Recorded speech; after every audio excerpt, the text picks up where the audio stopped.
학생 시절 폭행을 당하던 한 여성이 유명 작가가 되었고 성공한 남편의 회사 창립 파티에 참석하게 되었으나 그곳에서 자신을 괴롭혔던 동창들이 나타나 그녀를 다시 괴롭히게 되고 그 모습을 본 남편이 나타나서 그녀들을 박살내고 참교육하는 이야기입니다.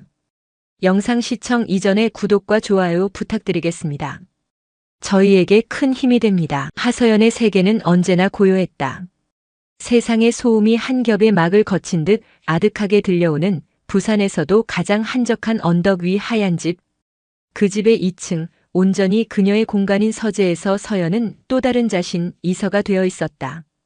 오후에 햇살이 길게 늘어지며 창가에 놓인 관엽식물의 인맥을 투명하게 비추는 시간이었다. 타닥타닥.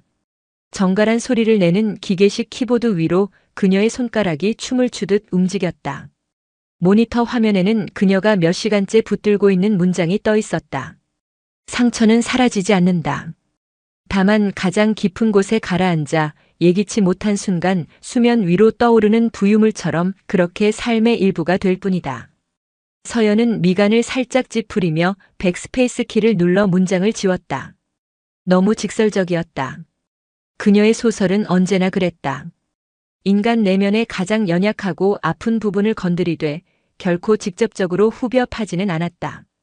그저 독자 스스로가 자신의 상처를 들여다보게 만드는 것, 그것이 필명 이서가 가진 힘이자 그녀가 세상과 소통하는 유일한 방식이었다.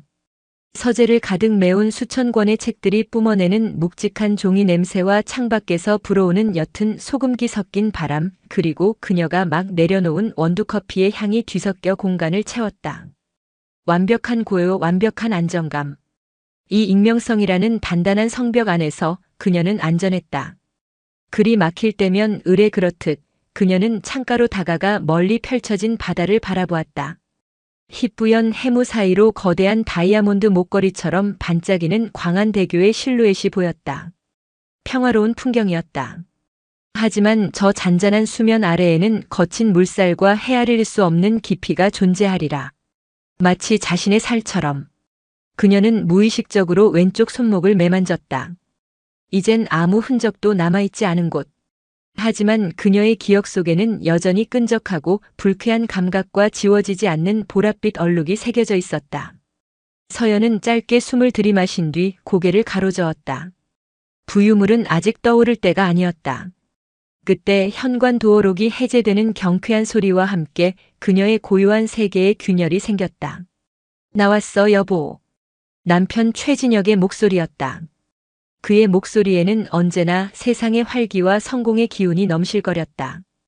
육중한 현관문이 닫히는 소리와 함께 그의 존재감이 집 안가득 퍼져나갔다. 서연은 짧게 미소 지으며 서재 문을 열고 남편을 맞았다. 최고급 원단으로 지어진 맞춤 정장을 입은 그의 어깨는 넓고 단단했고 잘 다려진 셔츠 소매 아래 드러난 시계는 그의 성공을 증명하듯 묵직한 빛을 발했다. 일찍 오셨네요. 오늘은 우리 아내 얼굴 조금이라도 더 보고 싶어서 그랬지. 진혁은 서연의 허리를 감싸 안으며 이마에 가볍게 입을 맞췄다. 그의 몸에서는 그녀의 세계에는 없는 바깥 세상의 냄새가 났다. 수많은 사람들과의 만남, 치열한 회의, 그리고 승리자의 여유가 뒤섞인 냄새였다. 그는 마치 전리품이라도 되는 양 한 손에 들고 있던 거대한 쇼핑백을 그녀 앞에 내밀었다. 국내 최고급 백화점의 로고가 선명했다. 이게 뭐예요? 열어봐. 당신을 위해 특별히 골랐어. 서연이 조심스럽게 쇼핑백 안에 상자를 꺼내 열자 부드러운 습자지 아래에서 고운 빛깔의 드레스가 모습을 드러냈다. 은은한 진주빛이 감도는 최고급 실크 원단, 어깨선을 우아하게 드러내는 디자인. 누가 봐도 특별한 날을 위한 옷이었다. 서연의 심장이 이유 없이 조금 내려앉았다. 정말 아름답네요. 하지만 제가 입을 일은 없을 것 같은데. 왜 없어? 당연히 있지. 진혁은 소파에 깊숙이 몸을 묻으며 말했다. 드디어 올 것이 왔다는 생각에 서연은 마른 침을 삼켰다. 다음 주 금요일 유성바이오 창립 10주년 기념 파티. 잊지 않았지? 당신이 거기서 이 옷을 입어줬으면 해. 유성바이오. 대한민국 바이오 업계의 신화. 10년 전 작은 연구실에서 시작해 이제는 코스닥 시장을 호령하는 거대 기업으로 성장한 최진혁의 제국. 그리고 다음 주 금요일은 그 제국의 탄생을 축하하는 가장 성대한 축제가 열리는 날이었다. 서연은 고개를 저었다. 저는 그런 자리 불편한 거 아시잖아요. 수많은 사람들, 끝없는 인사들 저는 당신처럼 능숙하지 못해요. 당신 혼자 가도 충분히 빛나는 사람인걸요. 그녀의 목소리는 부드러웠지만 단호했다. 파티, 축제, 사교계. 그 단어들은 서연에게 공포의 동의어였다. 낯선 이들의 무수한 시선 속에 자신을 통째로 전시해야 한다는 사실만으로도 숨이 막혔다. 하지만 진혁은 물러서지 않았다. 그는 아내의 손을 부드럽게 감싸주었다. 그의 손은 언제나 따뜻하고 자신감에 차 있었다. 서연아, 이번만, 딱 한 번만 부탁할게. 그의 목소리가 한결 부드러워졌다. 지난 10년 정말 앞만 보고 달려왔어. 당신 없었으면 불가능했어. 이 회사는 나 혼자 만든 게 아니야. 우리 둘의 아이나 마찬가지라고. 그런데 그 아이의 10번째 생일 파티에 엄마가 빠진다는 게 말이 돼? 내가 세상에서 가장 자랑하고 싶은 사람이 바로 당신인데 왜 자꾸 숨으려고만 해? 진혁의 눈에는 진심 어린 애정과 간절함이 담겨 있었다.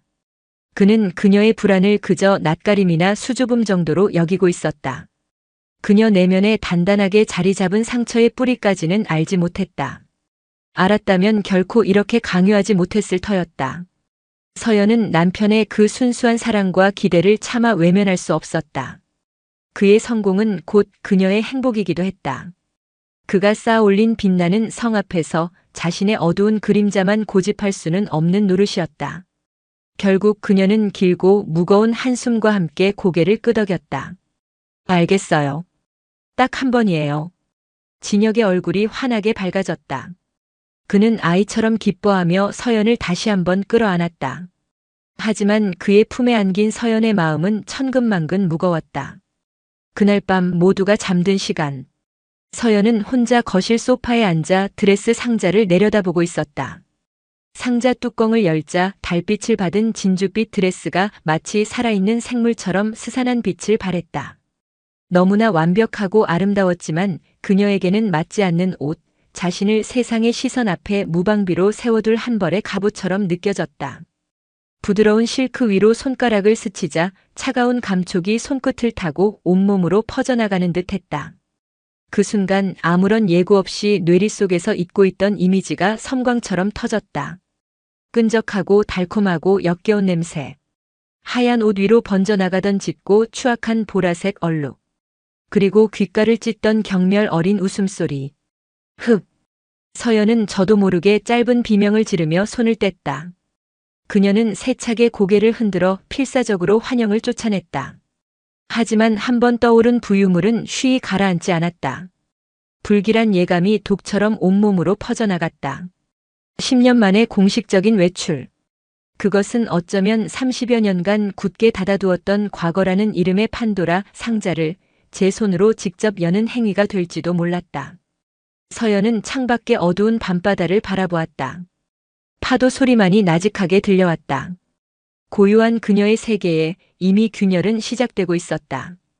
파티 당일의 아침은 유난히 소란스러웠다. 이른 새벽부터 잠에서 깬 서연의 귓가에 창밖의 새소리마저 신경질적으로 파고들었다.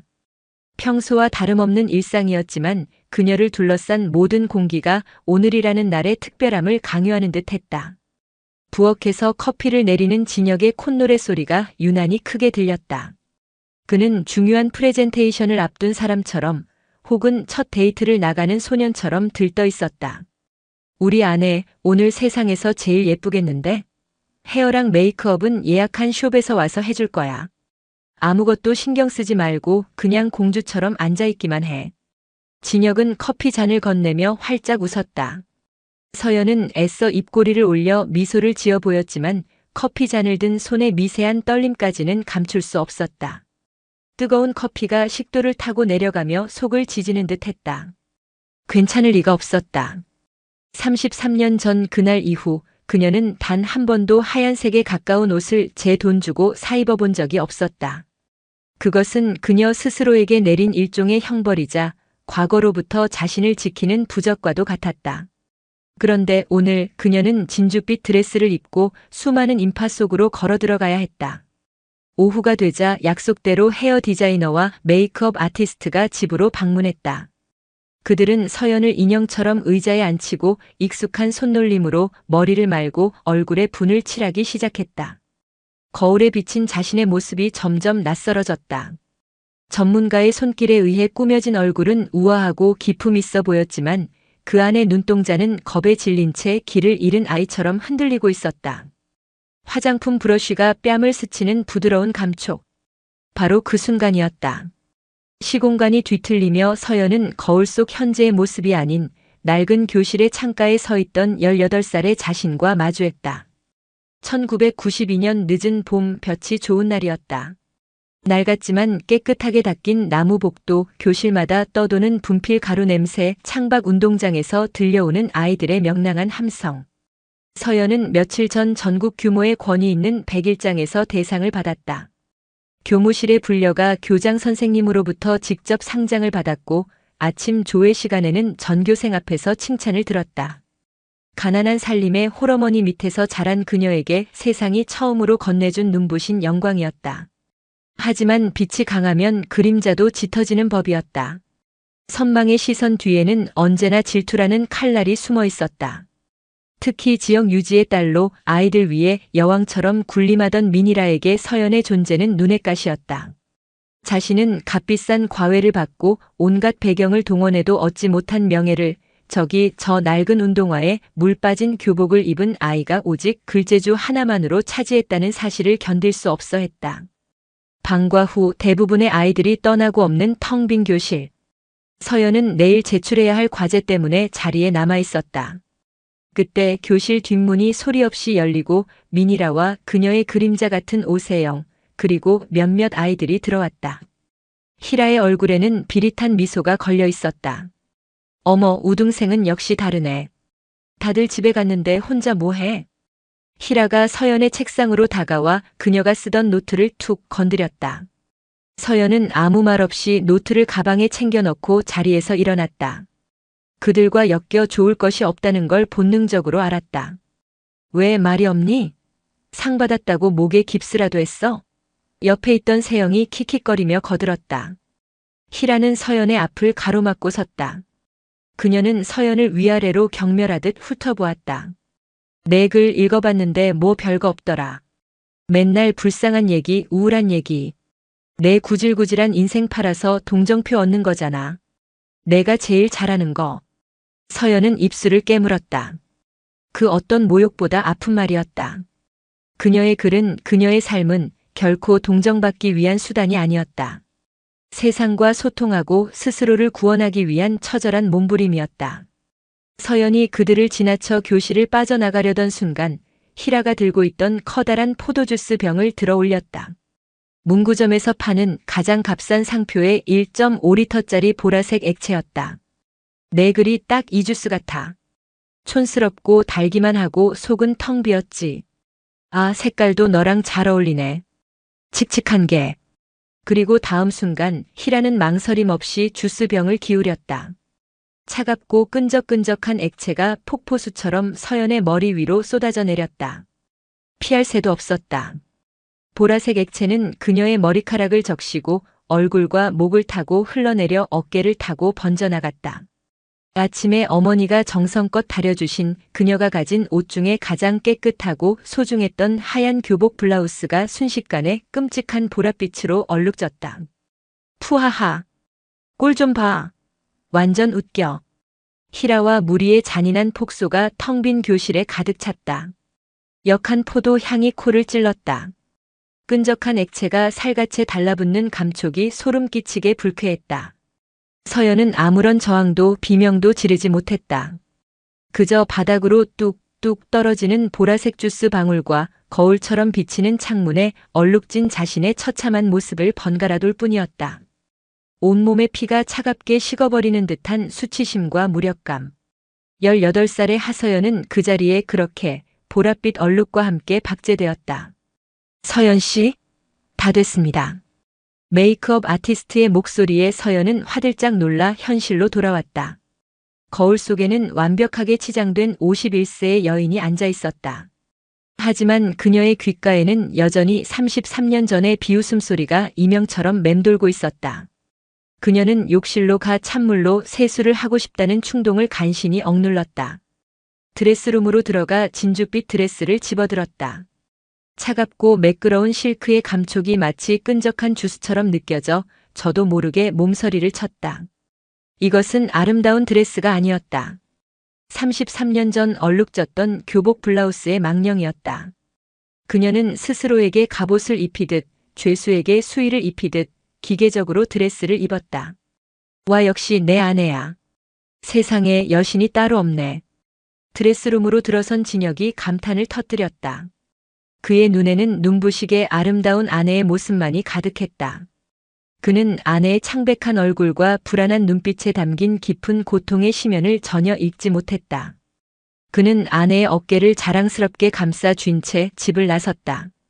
호텔로 향하는 차 안 진혁은 다가올 파티에 대한 기대로 쉴 새 없이 제잘거렸다. 서연은 창밖으로 빠르게 스쳐 지나가는 도시의 불빛을 무심하게 바라보며 아무런 대답도 하지 않았다. 그녀는 지금 스스로 지옥의 문을 열고 걸어 들어가는 중이었다. 유성 바이오의 10주년 기념 파티가 열리는 해운대 시그너스 호텔의 그랜드 볼룸은 그야말로 부와 성공의 결정체였다. 천장에서부터 쏟아져 내리는 거대한 크리스털 샹들리에의 불빛이 수백 명의 하객들이 든 와인잔에 부딪혀 무수한 빛의 파편으로 흩어졌다. 부드럽게 울려 퍼지는 현악 사중주의 선율 사이로 대한민국 정재계에 내로라 하는 인물들의 나직한 웃음소리와 대화가 뒤섞여 거대한 소음의 강을 이루고 있었다. 이 화려한 지옥의 한가운데 서연은 최진혁의 팔짱을 낀 채 서 있었다. 진혁은 물 만난 고기였다. 그는 자신의 제국을 이룩한 왕이었고 이곳은 그의 대관식이었다. 사람들은 마치 자석에 이끌린 쇳가루처럼 그에게로 모여들었다. 최 회장님 축하드립니다. 유성 바이오의 앞날이 더욱 기대됩니다. 아이고 이 사장님. 와주셔서 감사합니다. 집사람입니다. 진혁은 서연을 소개할 때마다 어깨에 힘을 주며 자랑스러움을 감추지 않았다. 서연은 그의 옆에서 기계적으로 고개를 숙이고 옅은 미소를 지어 보였다. 하지만 그녀는 자신이 이곳에 속하지 않은 이물질이라는 것을, 모두가 자신을 신기한 구경거리처럼 쳐다보고 있다는 것을 느낄 수 있었다. 그녀는 투명인간이 되고 싶었다. 이 모든 소음과 시선으로부터 벗어나 자신의 고요한 서재로 도망치고 싶었다. 얼마나 시간이 흘렀을까? 진혁이 잠시 유력 정치인과 깊은 대화를 나누기 위해 자리를 비웠다. 드디어 찾아온 짧은 해방의 시간. 서연은 구원이라도 만난 듯 재빨리 인파를 벗어나 가장 구석진 창가로 몸을 피했다. 그녀는 손에 들고 있던 샴페인 잔을 입으로 가져갔지만 긴장으로 바짝 마른 입술만 축였을 뿐 넘기지는 못했다. 통유리 창밖으로 보이는 부산의 야경이 아득하게 느껴졌다. 바로 그때였다. 등 뒤에서 날카롭고 명랑한 그러나 소름 끼치게 익숙한 목소리가 그녀의 고막을 찔렀다. 어머 세상에. 혹시 하서연 아니니? 서연의 온몸이 순간적으로 굳었다. 심장이 바닥으로 쿵 떨어지는 소리가 들리는 듯 했다. 아니기를 바랐다. 제발 잘못 들은 것이기를. 하지만 천천히 몸을 돌렸을 때 그녀의 눈앞에는 피하고 싶었던 과거의 망령이 현실의 모습으로 서 있었다. 화려한 에메랄드빛 드레스를 입은 여자.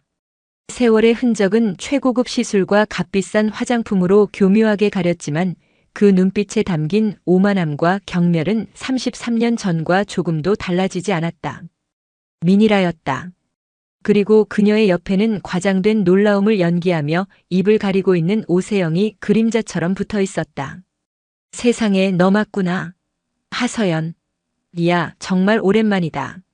한 30년 넘었지? 희라는 과장된 몸짓으로 다가와 서연을 위아래로 훑어보았다. 그 시선은 마치 가축의 등급을 매기는 듯 노골적이고 무례했다. 용케 여기까지 다 왔네. 옛날에 교실 구석에 처박혀서 맨날 울상짓고 다니던 애가 맞나 싶다. 남편 잘 만났나 봐? 이런데도 다 오고.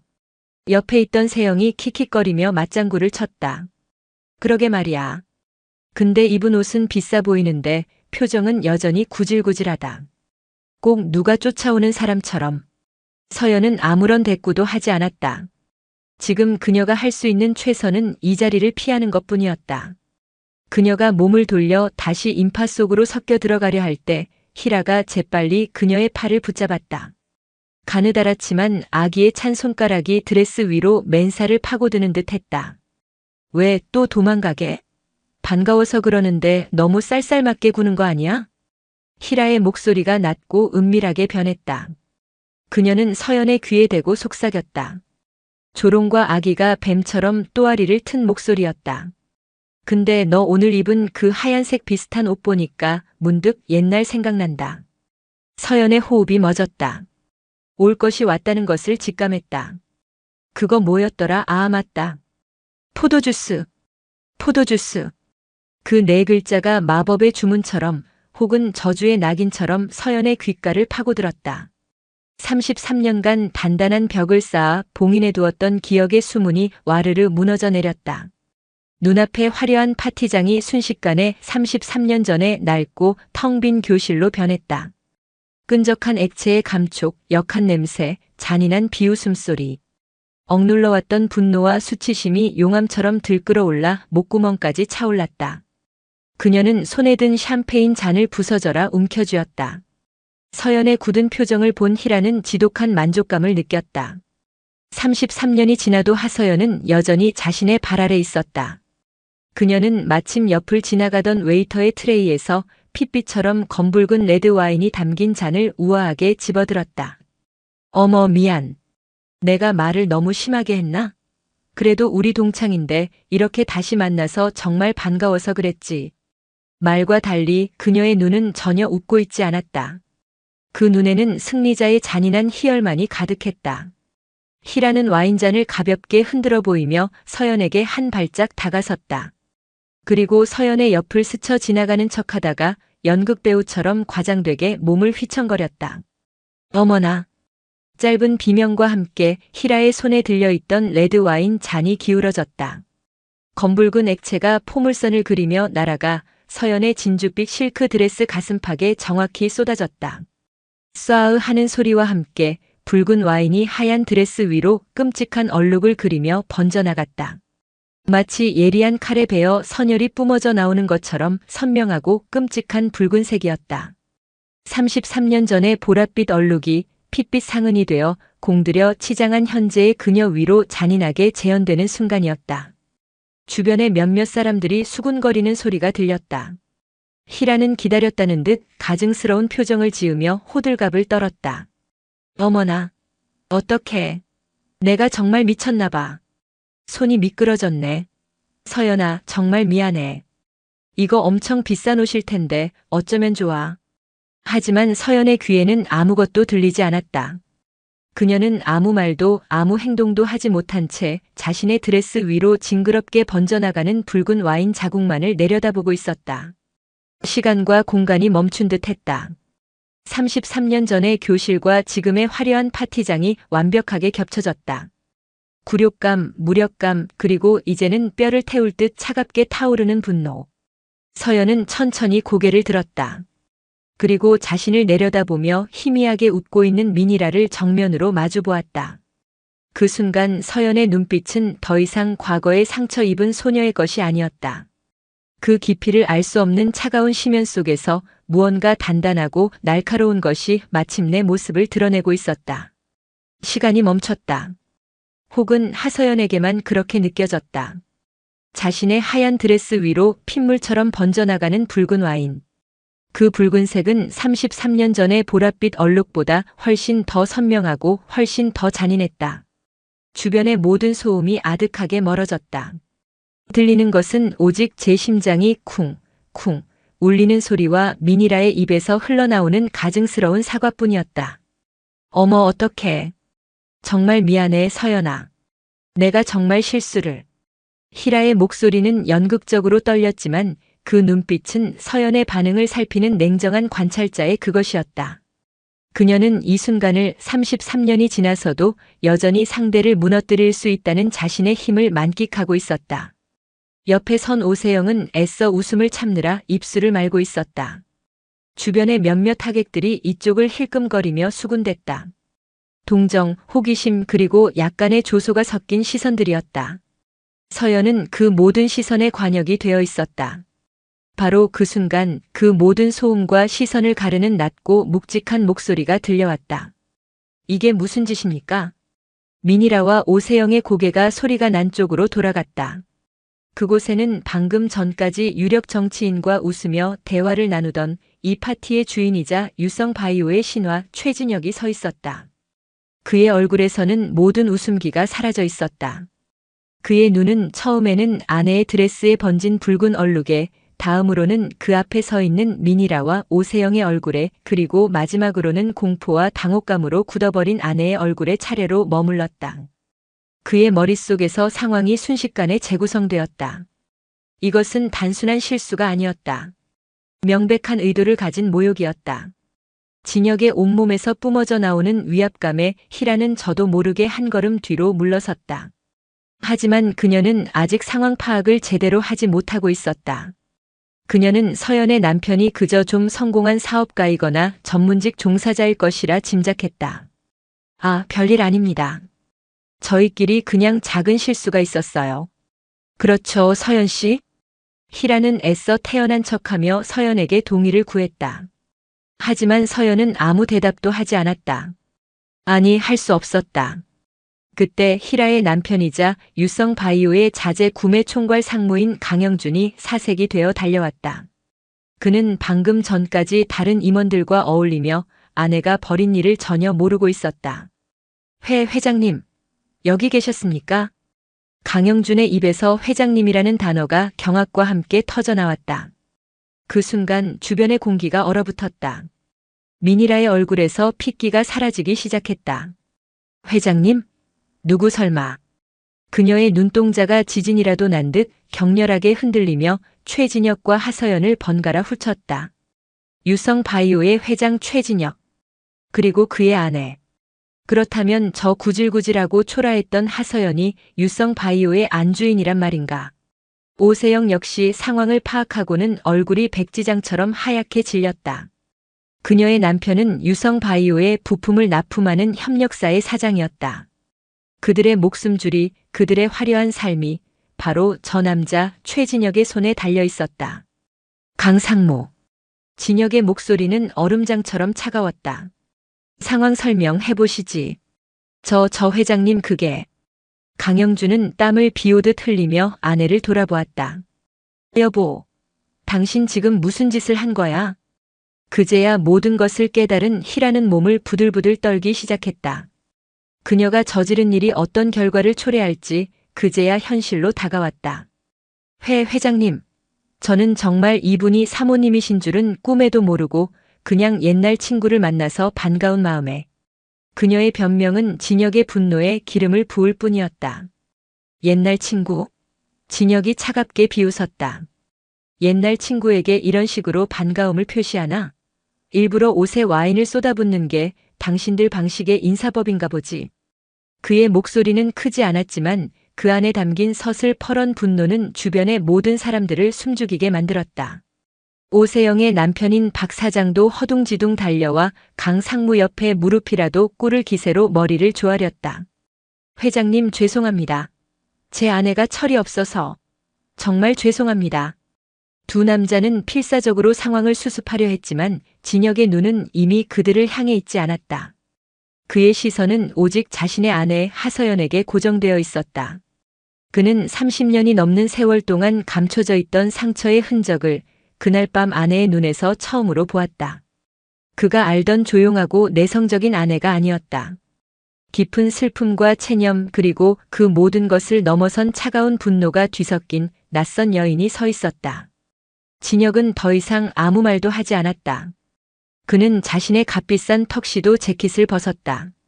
그리고는 얼어붙은 채 서 있는 서연에게 다가가 그녀의 어깨를 부드럽게 감싸며 재킷을 덮어주었다.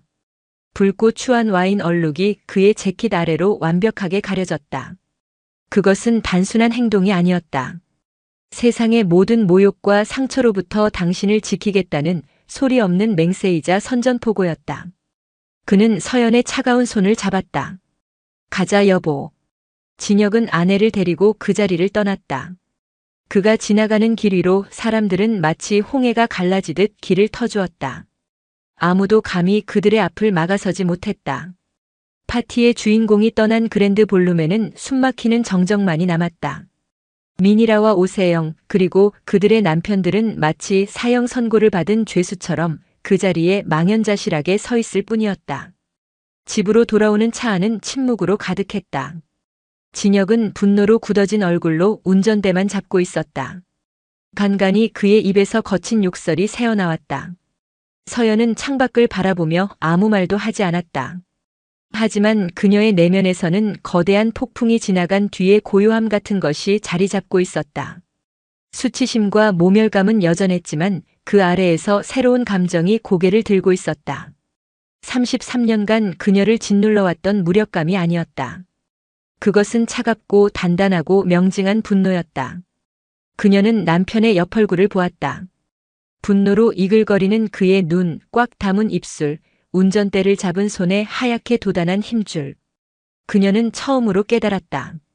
그가 가진 막강한 힘이, 그가 이룩한 이 거대한 제국이 이제는 자신을 향한 칼날이 아니라 자신을 위한 무기가 될 수도 있다는 것을. 그 깨달음은 낯설고 두렵고 동시에 기묘한 해방감을 안겨주었다. 왕의 분노는 시작되었다. 그리고 이제 그 분노의 칼자루는 상처 입은 왕비의 손에 쥐어지고 있었다. 그날 밤 하서연과 최진혁의 집은 폭풍의 눈처럼 고요했다. 파티의 화려함은 거짓말처럼 사라지고 거실 바닥에는 붉은 와인으로 얼룩진 진주빛 드레스가 주검처럼 버려져 있었다.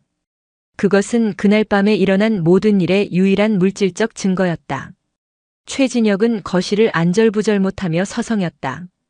그의 분노는 가라앉기는커녕 시간이 지날수록 더욱 들끓는 듯 했다.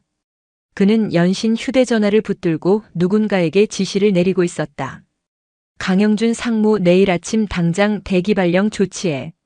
그리고 박 사장 회사 유성바이오와의 모든 거래 내역, 최근 5년치 전부 다시 훑어봐. 먼지 한 톨까지 전부 다. 알았어? 그의 목소리는 강철처럼 차갑고 단호했다. 그는 당장이라도 그들을 사회적으로 매장시킬 기세였다. 그것이 그가 아내를 위로하는 방식이었고 자신의 상처 입은 자존심을 회복하는 방식이었다. 반면 서연은 놀라울 정도로 침착했다. 그녀는 샤워를 마치고 편안한 옷으로 갈아입은 뒤 따뜻한 캐모마일 차를 마시고 있었다.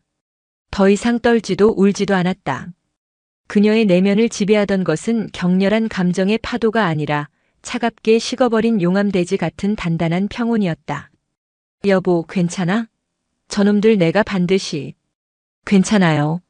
서연이 진혁의 말을 잘랐다. 그녀의 목소리는 나직했지만 그 안에는 이전에는 없던 무게감이 실려 있었다. 그렇게 감정적으로 대처할 일이 아니에요.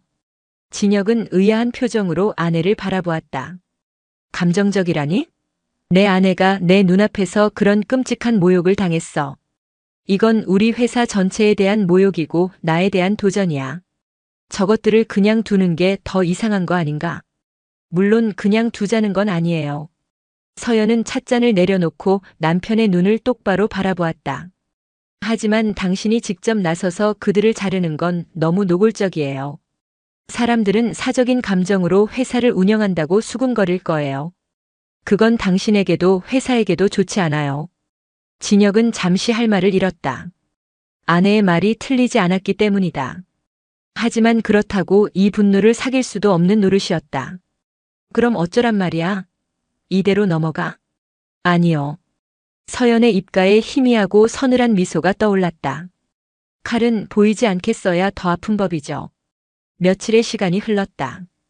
유성바이오 내부에서는 10주년 파티에서 있었던 불미스러운 일에 대한 소문이 흉흉하게 돌았지만 회장인 최진혁은 아무런 공식적인 조치를 취하지 않았다. 강영준 상무는 여전히 회사에 출근했고 박 사장의 회사와의 거래도 그대로 유지되었다. 미니라와 오세영은 며칠간의 공포 끝에 최 회장이 그냥 넘어가기로 한 것이라고 성급한 안도의 한숨을 내쉬었다. 그리고 바로 그 주 금요일 아침이었다. 유성바이오의 직원들이라면 누구나 접속하는 내부 익명 게시판 유성광장에 짧은 글 하나가 올라왔다. 제목 회사의 격에 대하여. 작성자 익명의 소리. 내용 유성바이오가 10년 만에 업계 최고의 자리에 오른 것은 뛰어난 기술력뿐만 아니라 모든 임직원이 자부심을 가질 만한 높은 윤리 기준과 격이 있었기 때문이라고 생각합니다. 그런데 최근 파티에서 있었던 일을 전해 듣고 실망감을 감출 수 없었습니다. 특정 임원의 가족이 회장님 가족에게 저지른 무례는 단순히 개인적인 실수를 넘어 우리 회사 전체의 격을 떨어뜨린 사건입니다. 인성이 바르지 못한 사람이 어찌 가정만 망치겠습니까? 그런 사람은 반드시 회사에도 해를 끼칩니다. 어쩌면 우리는 그동안 너무 눈을 감고 있었는지도 모릅니다. 예를 들어 특정 부서에서 몇 년째 특정 협력사와 맺고 있는 불투명한 납품 계약이라든가 유독 그 협력사의 제품 단가만 매년 가파르게 오르는 이유 같은 것들에 대해서 말입니다. 회사는 개인의 소유물이 아닙니다. 우리 모두의 땀과 노력으로 이룬 터전입니다. 부디 경영진께서 우리 회사의 격을 다시 한번 바로 세워주시길 간곡히 부탁드립니다. 글은 직접적으로 누구를 지목하지 않았다. 하지만 파티의 소문을 아는 사람이라면 누구나 그 특정 임원이 강영준 상무이며 특정 협력사가 오세영의 남편이 운영하는 회사라는 것을 알 수 있었다. 글은 순식간에 폭발적인 조회수와 댓글을 기록하며 게시판을 장악했다. 이거 강 상무 얘기 맞죠? 그 부인 원래부터 갑질 심하기로 유명했잖아요. 자재팀에 아는 사람 있는데 그 협력사 부품 질 떨어진다고 말 많았음. 근데 이상하게 계속 거기하고만 계약함. 헐 대박. 나 작년에 거기서 납품한 부품 때문에 라인 전체가 멈췄던 거 기억남. 이거 그냥 넘어가면 안 됩니다. 회장님, 특별 감사 실시해주세요. 익명의 게시판은 들끓는 용광로가 되었다. 그동안 억눌려왔던 직원들의 불만과 의혹이 본물처럼 터져나왔다. 사적인 모욕 사건이 이제는 회사의 비리를 파헤쳐야 한다는 공적인 명분을 가진 사건으로 완벽하게 탈바꿈한 것이다. 회장실에서 자신의 태블릿 PC로 이 모든 상황을 실시간으로 지켜보던 최진혁은 입가에 감탄 어린 미소를 지었다. 그는 단번에 이 글의 출처를 짐작할 수 있었다. 직접 칼을 휘두르는 대신 수많은 사람들의 손에 칼을 쥐어주고 스스로 움직이게 만드는 방식.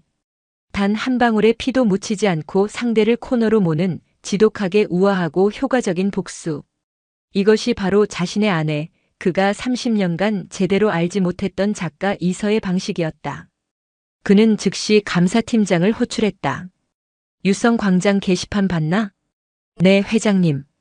보고 있었습니다. 직원들의 의혹이 이 정도일 줄은 몰랐군. 당장 자재 구매팀과 관련 협력사에 대한 특별 감사에 착수하게. 한 점 의혹도 남기지 말고 철저하게. 단 감사의 명분은 철저히 직원들의 청원에 의한 것임을 분명히 하게. 이건 내 개인적인 감정이 아니야. 회사를 바로 세우기 위한 경영 판단일 뿐이니까. 감사팀장의 눈이 빛났다. 알겠습니다, 회장님. 즉시 시작하겠습니다. 감사팀장이 나가고 진혁은 잠시 의자에 몸을 기댔다.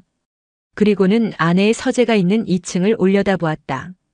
그곳에서 서연은 아마 창밖의 평화로운 바다를 보며 조용히 다음 문장을 쓰고 있을 터였다. 보이지 않는 칼날이 마침내 칼집에서 뽑혀나왔다. 특별감사가 시작되자 유성바이오의 공기는 하룻밤 사이에 시베리아의 겨울처럼 차갑게 얼어붙었다. 검은 정장을 입은 감사팀 직원들은 한치의 표정 변화도 없이 자재 구매팀 사무실을 급습했다. 그들은 강영준 상무의 책상 위 컴퓨터를 포함한 모든 자료를 압수했고 팀원들을 한 명씩 불러 강도 높은 조사를 시작했다. 회사의 모든 돈의 흐름이 현미경처럼 들여다봐졌다. 강영준과 오세영의 남편 박 사장이 쌓아올린 비리의 성은 생각보다 훨씬 허술했다. 감사는 시작된 지 사흘 만에 명백한 증거들을 찾아냈다. 박 사장의 회사가 유성바이오에 납품하는 부품의 원가를 조직적으로 부풀린 이중장부 강영준 상무의 차명 계좌로 수년간 정기적으로 입금된 거액의 돈 존재하지 않는 직원의 이름을 올려 급여를 빼돌린 유령회사 서류까지. 그들이 지난 5년간 빼돌린 회사 돈은 수십억 원에 달했다. 이것은 단순한 비리가 아니라 회사의 근간을 좀먹는 명백한 범죄였다.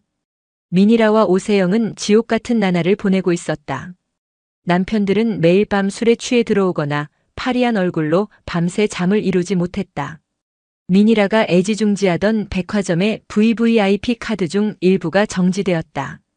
오세영은 아들 유학비를 보내려다 은행에서 한도 초과 통보를 받았다. 그들을 떠받들던 화려한 세계가 발밑에서부터 모래성처럼 무너져 내리고 있었다. 한때는 매일같이 만나 쇼핑과 브런치를 즐기던 두 사람의 관계에도 균열이 생겼다. 그들은 이제 서로를 탓하며 날 선말을 주고받기 바빴다. 다 너 때문이야. 내가 그날 파티에서 하서연만 건드리지 않았어도 이런 일은 없었어. 오세영이 전화기 너머로 악을 썼다. 뭐? 나 때문이라고? 그럼 넌 옆에서 구경만 했니? 내 남편이 비리 저지른 것까지 내 탓이야? 민이라도 지지 않고 받아쳤다. 그들의 우정은 권력과 이익이라는 시멘트로 쌓아 올린 것이었다. 그 시멘트가 부서지자 추한 민낯만이 남았다. 그리고 마침내 심판의 날이 왔다. 최진혁은 긴급 이사회를 소집했다. 무겁고 침통한 분위기 속에서 감사팀장이 수십 페이지에 달하는 감사보고서를 발표했다. 강영준 상무와 박 사장의 범죄 행각이 적나라한 숫자와 증거 자료로 스크린에 펼쳐졌다. 이사들은 경악과 분노를 금치 못했다. 최진혁은 회의 내내 굳은 얼굴로 아무 말도 하지 않았다. 그가 입을 연 것은 발표가 모두 끝난 뒤였다. 강영준 상무에 대한 이사회의 의견을 듣겠습니다. 결정은 만장일치로 그리고 신속하게 내려졌다.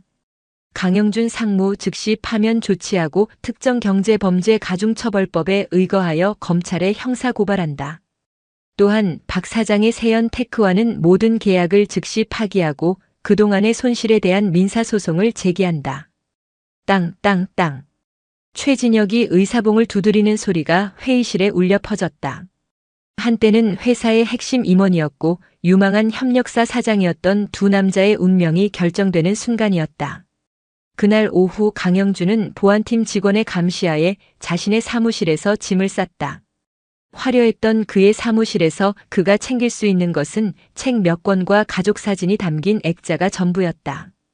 그는 평생을 바쳐 쌓아 올린 모든 것을 잃고 초라한 종이 상자 하나만을 든 채 회사 건물을 빠져나왔다. 직원들은 그를 벌레 보듯 쳐다보거나 아예 시선을 피했다. 그 같은 시각 오세영의 남편 박 사장은 자신의 공장에서 직원들에게 회사의 부도 소식을 전하고 있었다.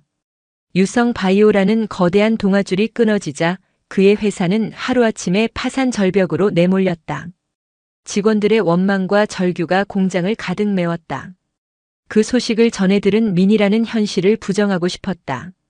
그녀는 애써 아무렇지 않은 척 평소처럼 백화점 VVIP 라운지를 찾았다. 습관처럼 카드를 내밀며 커피를 주문했다. 하지만 잠시 후 직원이 곤란한 표정으로 다가와 말했다. 고객님 죄송하지만 이 카드 한도 초과로 승인이 거절되었습니다. 라운지 안의 모든 시선이 그녀에게로 쏠리는 듯 했다. 직원의 눈에 담긴 감추려 해도 감춰지지 않는 경멸과 동정의 빛. 그것은 그 어떤 폭언보다 더한 치욕이었다. 그녀는 쫓기듯 라운지를 빠져나왔다. 바로 그때 휴대전화가 짧게 울렸다. 남편에게서 온 문자 메시지였다. 다 끝났어. 세 글자였다. 그 세 글자에 그녀가 평생을 의지해왔던 모든 것이 무너져 내렸다. 민이라는 백화점 통유리 창밖으로 펼쳐진 화려한 도시의 풍경을 망연하게 바라보았다.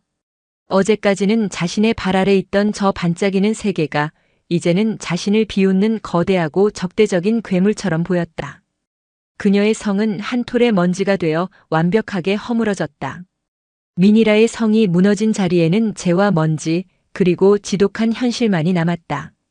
그녀가 백화점에서 쫓기듯 나와 텅 빈 집으로 돌아왔을 때 남편 강영준은 이미 모든 것을 포기한 사람처럼 소파에 앉아 있었다. 그의 앞에는 텅 빈 위스키 병이 굴러다녔고 한때는 오만함으로 빛나던 그의 얼굴은 회색빛 절망으로 뒤덮여 있었다. 당신. 희라의 목소리가 갈라져 나왔다. 강영준은 천천히 고개를 들었다. 그의 눈은 핏발이 서 있었고 그 안에는 아내를 향한 원망과 경멸이 가득했다. 꼴 좋군. 그가 지씹듯 뱉어냈다. 이제 만족해? 내 그 잘난 자존심 하찮은 우월감 때문에 내 인생이, 우리 가족이 전부 끝장났어. 뭐? 내 탓이라고? 희라의 목소리가 날카롭게 솟구쳤다. 당신이 깨끗했으면 이런 일이 있었겠어? 수십억을 해먹은 건 당신이잖아. 내가 도둑질하라고 시켰어? 그 돈으로 내가 뭘 했는지 잊었나? 강영준이 소파에서 벌떡 일어섰다. 그의 얼굴이 분노로 일그러졌다. 내가 입고 걸친 모든 것, 내가 그렇게 자랑하던 그 화려한 인생, 그게 다 어디서 나온 돈인데? 넌 그냥 공범이야.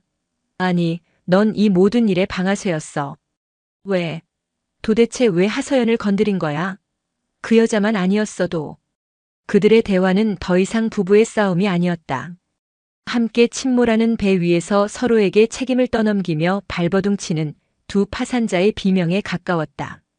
한때는 서로의 부와 외모를 뽐내며 이상적인 쇼인도 부부 행세를 하던 그들의 결혼은 허영과 탐욕이라는 기둥이 무너지자 추악한 잔해만을 드러냈다.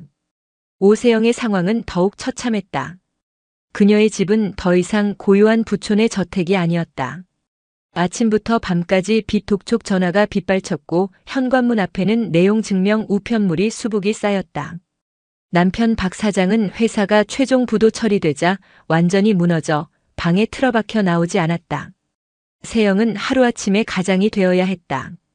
그녀는 보석함 깊숙이 넣어두었던 폐물들을 꺼내 종로의 귀금 속 상가에 내다 팔았고 아들의 유학을 중단시키고 귀국하라는 말을 전하기 위해 몇 시간 동안 전화기를 붙들고 울어야 했다. 무엇보다 고통스러운 것은 사회적인 죽음이었다. 어제까지 함께 웃고 떠들던 친구들은 그녀의 전화를 받지 않았다. 어렵게 통화가 연결되어도 상대방은 싸늘한 목소리로 바쁘다는 핑계를 대고 전화를 끊기 바빴다. 그녀가 속해 있던 모든 모임에서 강제로 탈퇴당했다는 통보가 문자로 날아왔다. 사람들은 마치 전염병 환자를 피하듯 그녀를 피했다. 권력이라는 울타리가 사라지자 그녀는 세상에 벌거벗은 채 내던져진 무방비한 존재일 뿐이었다. 절망의 끝에서 그들은 비로소 자신들이 무엇을 잘못했는지 곱씹기 시작했다. 처음에는 그저 운이 나빴다고, 최진혁 회장의 분노를 잘못 건드렸다고 생각했다. 하지만 시간이 지날수록 오세영의 머릿속에서 한 가지 의문이 떠나지 않았다. 하서연 그 여자는 대체 누구지? 파티장에서 본 하서연은 그저 조용하고 숫기 없고 남편의 그늘에 가려진 여자일 뿐이었다. 그런 여자가 어떻게 최진혁이라는 거물을 남편으로 두게 되었을까? 그리고 최진혁의 복수는 너무나도 치밀하고 정확했다. 마치 누군가 잘 짜인 각본대로 움직이는 것처럼. 세영은 며칠 동안 낡은 노트북으로 밤새 인터넷을 뒤졌다. 최진혁 유성바이오, 최진혁 안에 온갖 검색어를 입력하며 정보를 찾았다. 그러다 우연히 한 경제 주간지의 오래된 인터뷰 기사를 발견했다. 최진혁 회장의 성공 스토리를 다룬 기사였다. 기사 말미에는 그의 사생활에 대한 짧은 언급이 있었다. 최 회장은 사생활 노출을 극도로 꺼리는 아내에 대해 내 인생의 가장 큰 행운이자 영감의 원천이라며 말을 아꼈다. 그의 아내는 세간에 거의 알려지지 않았지만 문학계에서는 이미 독보적인 위치를 차지한 인물이라는 후문이다. 문학계? 작가란 말인가? 세영은 심장이 두근거리는 것을 느끼며 검색어를 바꿨다. 유명 작가, 부산 거주 여성. 수많은 이름이 화면을 채웠다. 그러다 한 문학 전문 블로그에서 눈길이 멈췄다. 지난 10년간 가장 신비로운 작가, 이서에 대하여라는 제목의 글이었다. 그녀는 홀린 듯 글을 읽어내려갔다. 이서. 지난 10년간 발표하는 소설마다 베스트셀러에 오르며 수많은 독자들의 마음을 움직였지만 단 한 번도 언론에 얼굴을 드러내지 않은 작가. 그녀의 소설은 주로 인간관계의 상처, 숨겨진 폭력, 그리고 뒤늦은 정의에 대한 주제를 깊이 있게 다룬다고 했다. 세영의 손이 떨리기 시작했다. 설마 그럴 리가. 그녀는 미친 듯이 작가 이서의 이미지를 검색했다. 하지만 대부분 책 표지 사진뿐 작가의 얼굴은 찾을 수 없었다.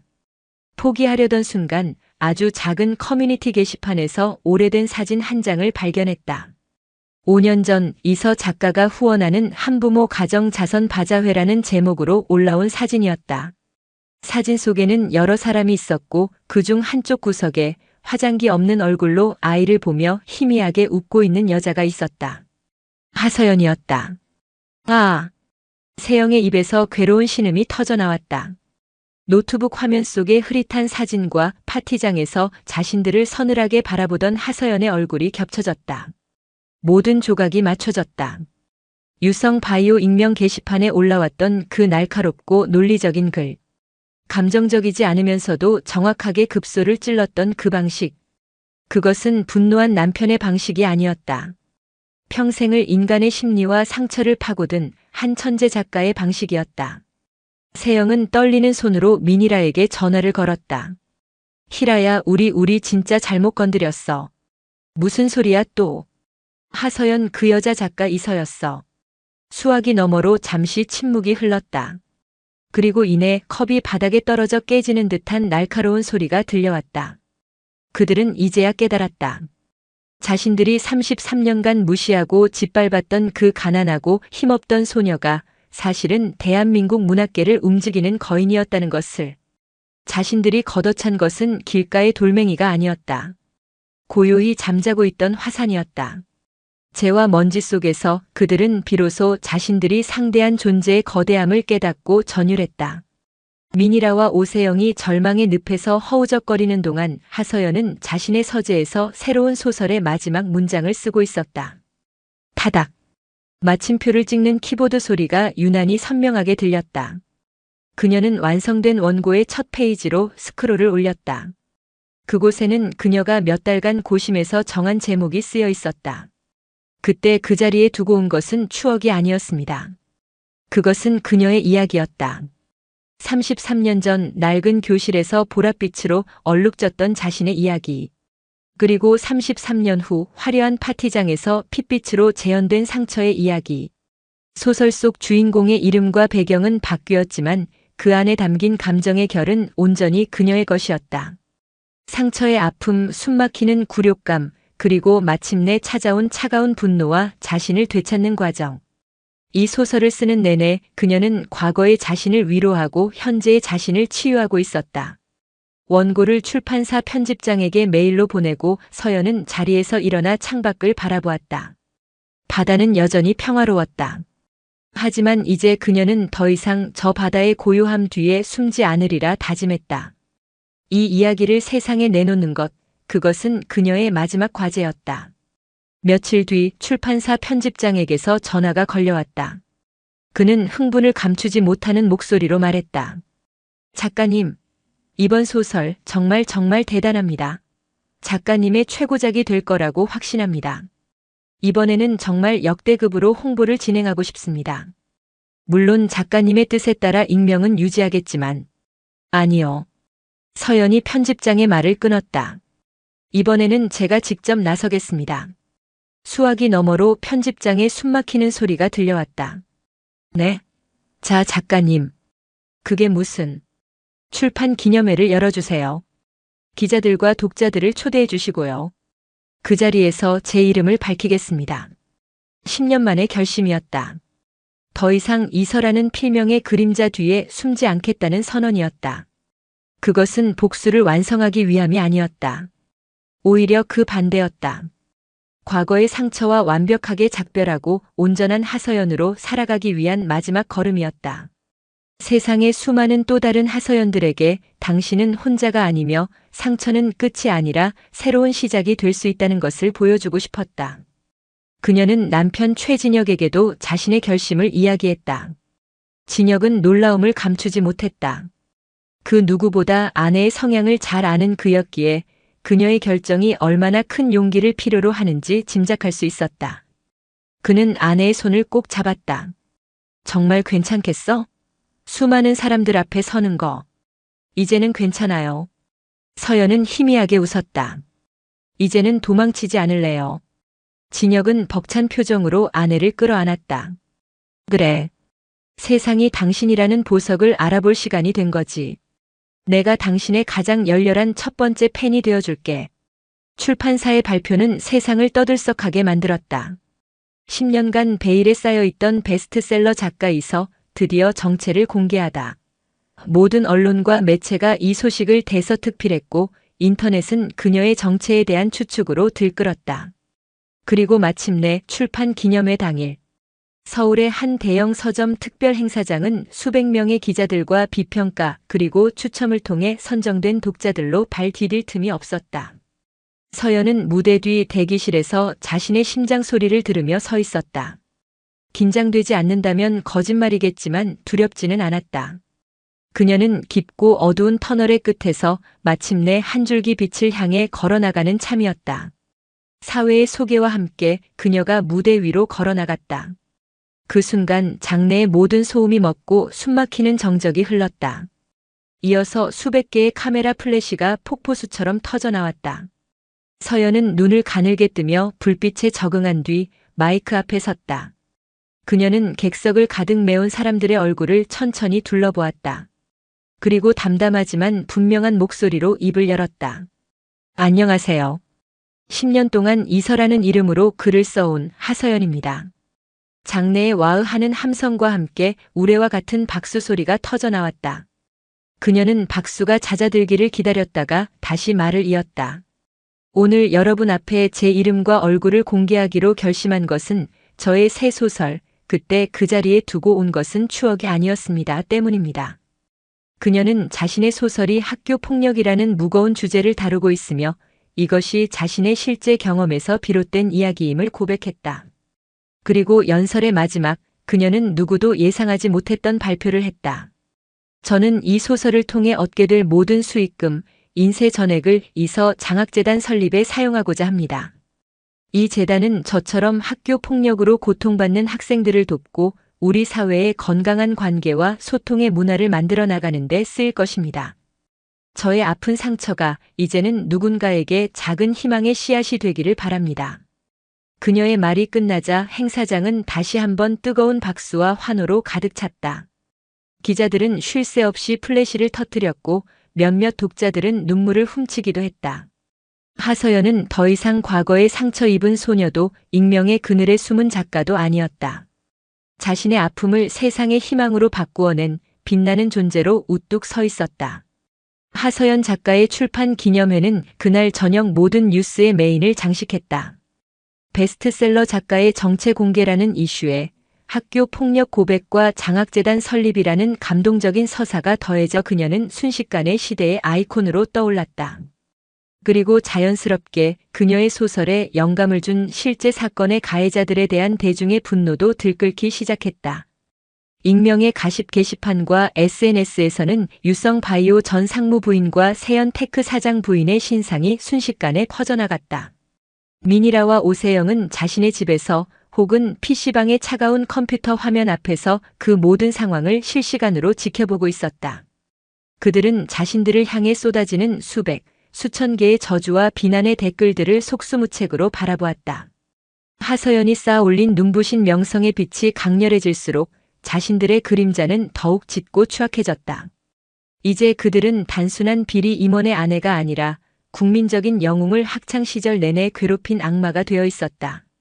완벽한 패배, 완벽한 몰락이었다. 모든 것을 잃고 나서야 그들은 깨달았다. 돈도 명예도 사회적 지위도 모두 사라진 지금 그들에게 남은 것은 오직 하서연을 괴롭힌 가해자라는 지워지지 않을 낙인뿐이었다. 어떻게 이제 우리 어떡하면 좋아? 오세영은 전화기 너머로 절규했다. 민이라는 아무 대답도 하지 못했다. 평생을 자신의 자존심을 지키기 위해 살아온 그녀에게 이 상황은 죽음보다 더한 고통이었다. 그때 오세영이 떨리는 목소리로 말했다. 찾아가자. 하서연한테 가서 사과하자. 미쳤어? 지금 우리 꼴을 봐. 그 여자 앞에 가서 무슨 말을 해. 이건 말고는 방법이 없어. 세영이 악을 썼다. 이대로 있으면 우린 평생 이렇게 살아야 해. 괴물로 악마로. 진심으로 사과하면 아주 조금이라도 용서받을 수 있지 않을까? 남편들 재판에도 어쩌면. 그것은 순수한 참회라기보다는 벼랑 끝에 몰린 자의 마지막 발버둥이었다. 하지만 그 말 속에는 아주 작은 먼지 같은 진심도 섞여 있었다. 33년 만에 처음으로 자신들이 저지른 잘못의 무게를 온몸으로 느끼고 있었다. 오랜 침묵 끝에 미니라가 거의 들리지 않는 목소리로 대답했다. 알았어. 다음 날 하서연의 팬사인회가 열리는 광화문이 한 대형 서점. 서연은 수백 명의 팬들에게 둘러싸여 미소와 함께 사인을 해주고 있었다. 그때 사인을 받기 위해 길게 늘어선 줄의 끝에 초라한 행색의 두 여인이 나타났다. 화려했던 명품 옷 대신 수수하고 낡은 옷을 입고 짙은 화장 대신 수심과 절망으로 그늘진 얼굴을 한 미니라와 오세영이었다. 그들은 마치 죄인처럼 고개를 숙인 채 한 걸음 한 걸음 앞으로 나아갔다. 그들의 차례가 다가올수록 주변 사람들이 그들을 알아보고 수군거리기 시작했다. 사인회장의 활기차던 분위기가 순식간에 싸늘하게 얼어붙었다. 마침내 그들이 서연의 앞에 섰다. 서연은 사인을 하려다 고개를 들고 자신의 앞에 서 있는 두 사람을 담담하게 바라보았다. 민이라는 차마 서연의 얼굴을 마주보지 못한 채 바닥을 향해 무너져 내리듯 무릎을 꿇었다. 그녀의 옆에 서 있던 오세영도 따라서 무릎을 꿇었다. 평생 누구에게도 고개를 숙여본 적 없던 미니라의 어깨가 가늘게 떨리고 있었다. 서연아. 그녀의 목소리가 터져 나왔다. 주변의 모든 카메라가 그 장면을 향해 있었다. 아니 하서연 작가님. 저희가 정말 잘못했습니다. 그녀의 목소리는 울음으로 갈라지고 있었다. 33년 전에 교실에서 우리가 너한테 저지른 짓 그리고 얼마 전 파티에서 우리가 한 모든 짓 정말 미안해. 죽을 죄를 지었어. 정말 미안하다. 민이라는 더 이상 말을 잇지 못하고 흐느꼈다. 오세영 역시 엎드린 채 용서를 구하며 눈물을 쏟아냈다. 그것은 수많은 카메라와 사람들 앞에서 펼쳐지는 그들의 인생에서 가장 길고 치욕적인 사과였다. 서연은 무릎 꿇은 그들을 조용히 내려다보았다. 그녀의 눈에는 승리자의 통쾌함이나 경멸 대신 깊이를 알 수 없는 연민과 슬픔이 담겨 있었다. 그녀는 잠시 눈을 감았다가 나직한 목소리로 입을 열었다. 일어나세요. 그녀의 말에 희라와 세영은 고개를 들었다. 당신들의 사과는 제가 아니라 당신들 스스로에게 해야 할 겁니다. 서연의 목소리는 차분했지만 그 안에는 단단한 힘이 있었다. 제가 당신들을 용서하고 말고는 중요하지 않아요. 용서는 그렇게 쉽게 주고받는 게 아니니까. 중요한 건 당신들이 앞으로 어떻게 살아갈 것인가 하는 문제예요. 가서 정직하게 사세요. 더 이상 다른 사람에게 상처 주지 말고 당신들 자신의 삶을 똑바로 마주하세요. 그것이 당신들이 할 수 있는 해야만 하는 유일한 사과입니다. 서연은 자신의 새 책 2권을 집어들었다. 그리고 첫 페이지에 각각 미니라에게 오세영에게 라고 쓴 뒤 자신의 이름 하서연을 서명했다. 그녀는 책을 두 사람에게 건넸다. 희라와 세영은 멍하니 그 책을 받아들었다. 그들은 자신들이 저지른 죄의 기록이자 자신들을 파멸시킨 무기가 담긴 그 책을 부들부들 떨리는 손으로 끌어안았다. 사람들이 길을 터주었다. 두 사람은 수많은 사람들의 경멸과 동정이 뒤섞인 시선 속을 죄인처럼 걸어나갔다. 이것은 끝이 아니었다. 어쩌면 이제부터가 그들의 진짜 형벌의 시작일 터였다. 서연은 그들의 뒷모습이 사라질 때까지 바라보았다. 그리고는 다시 고개를 돌려 자신의 사인을 기다리는 다음 차례의 어린 학생에게 세상에서 가장 따뜻하고 온화한 미소를 지어 보였다. 그녀의 가장 길었던 과거가 마침내 막을 내리고 있었다. 6개월의 시간이 흘렀다. 계절이 2번 바뀌는 동안 세상의 소음은 파도처럼 밀려왔다가 또 다른 파도에 밀려 흔적 없이 사라졌다. 하서연 작가의 이름과 그녀의 소설은 한동안 대한민국을 뜨겁게 달궜지만 세상은 언제나 그렇듯 새로운 이야기에 열광하며 이전의 화제를 잊어갔다. 그리고 그 잊힘 속에서 비로소 진짜 삶이 시작되고 있었다. 하서연의 아침은 더 이상 과거의 악몽과 함께 시작되지 않았다. 그녀는 이제 남편 최진혁보다 먼저 일어나 바다가 보이는 주방에서 직접 원두를 갈아 커피를 내렸다. 창밖으로 보이는 풍경은 6개월 전과 똑같았지만 그 풍경을 바라보는 그녀의 눈은 완전히 달라져 있었다. 예전에는 세상과 자신을 분리하는 단단한 유리창처럼 느껴졌던 것이 이제는 세상과 자신을 연결해주는 투명한 통로가 되었다. 그녀는 여전히 글을 썼다. 하지만 글을 쓰는 행위의 의미는 본질적으로 변해 있었다. 더 이상 상처를 후벼 파고 고름을 짜내는 고통스러운 자기 구원의 과정이 아니었다. 이제 그녀의 글쓰기는 세상의 다양한 빛과 그림자를 관찰하고 그 안에서 살아가는 사람들의 이야기를 따뜻한 시선으로 길어올리는 즐거운 창작 활동이 되었다. 그녀의 서재 책상 위에는 두 번째 소설의 초고가 쌓여가고 있었다. 이번 소설은 상처에 대한 이야기가 아니었다. 상처를 딛고 일어선 사람들이 서로에게 작은 등불이 되어주는 희망에 대한 이야기였다. 오후가 되자 서연은 편안한 옷차림으로 집을 나섰다. 그녀가 향한 곳은 부산 시내에 위치한 이서 장학재단의 작은 사무실이었다. 그녀의 소설 인쇄와 남편의 후원으로 설립된 재단은 짧은 시간 안에 학교 폭력 피해 학생들에게 실질적인 심리 상담과 생활비를 지원하는 든든한 버팀목으로 자리 잡았다. 작가님 모셨어요? 젊은 사회복지사가 그녀를 반갑게 맞았다. 사무실 한쪽에서는 오늘 장학 증서를 받으러 온 한 여학생과 그 어머니가 긴장된 얼굴로 앉아 있었다. 서연은 그들에게 다가가 따뜻하게 손을 잡았다. 안녕하세요, 하서연입니다. 여기까지 오느라 힘들었죠? 여학생은 낯을 가리는 듯 고개를 숙였지만 서연의 온화한 목소리에 용기를 낸 듯 작게 고개를 끄덕였다. 학생의 어머니는 금방이라도 눈물을 쏟을 듯한 얼굴로 서연의 손을 맞잡았다. 작가님 정말 감사합니다. 우리 아이가 작가님 책을 읽고 얼마나 울었는지 몰라요. 혼자가 아니라는 걸 알게 됐다고 다시 학교에 가볼 용기가 생겼다고 했어요. 이 은혜를 어떻게 다 갚아야 할지. 서연은 그저 미소 지으며 어머니의 손을 토닥였다. 제가 아니라 따님이 스스로 용기를 낸 덕분이에요. 재단은 그저 작은 발판이 되어줄 뿐입니다. 앞으로 힘든 일 있으면 언제든 찾아오세요.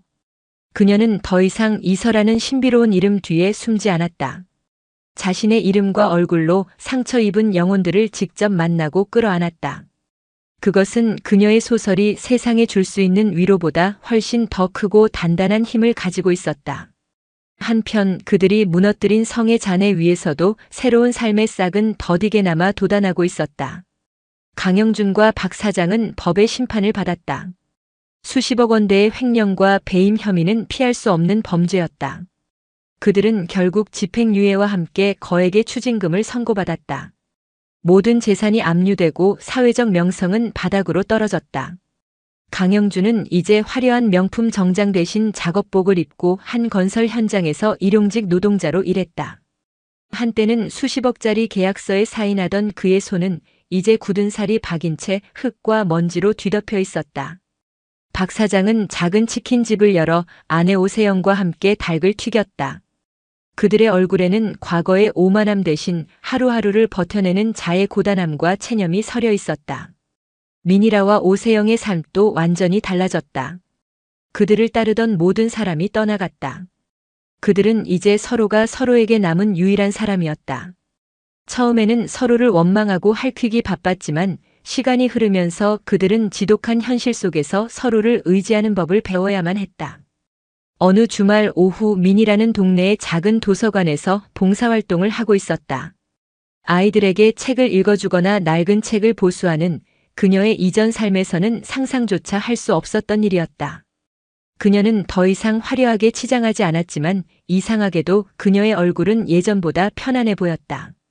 그녀는 잠시 쉬는 시간에 서가 한쪽에 꽂혀 있는 책 한 권을 꺼내 들었다.